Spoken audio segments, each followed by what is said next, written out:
Hi students, welcome to this session here at Infinity Learn by Sri Chaitanya. I'm Aniruddha Sir, your physics faculty over here.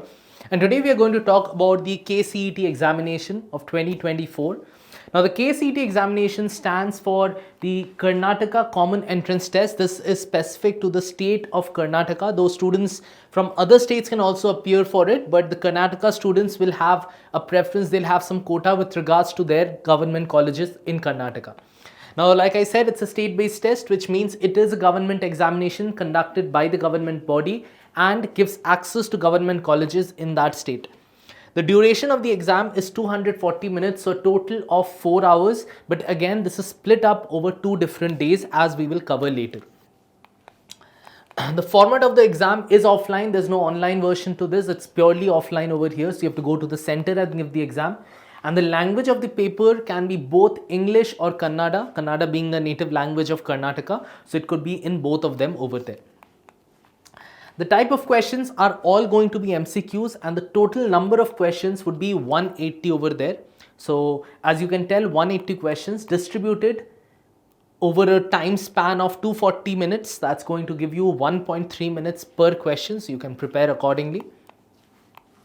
There would be 3 subjects just like you have for JEE Mains, which is physics, chemistry and maths, and they will all have equal weightage. There are a total of 180 questions. So each of the subjects will have 60 questions each.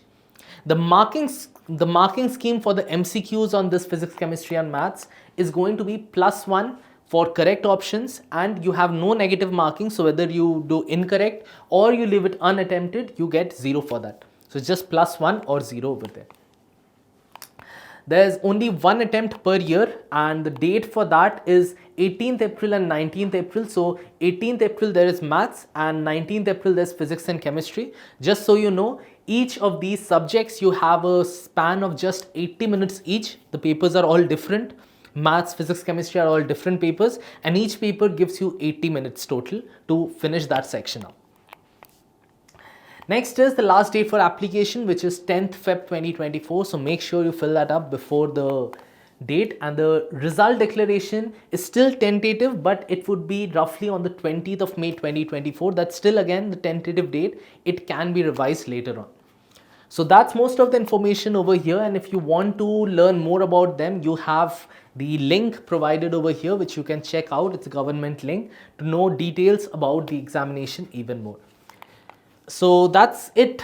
That's it from this session, students. Thank you all so much for tuning in for this one. Catch you all again in the next session.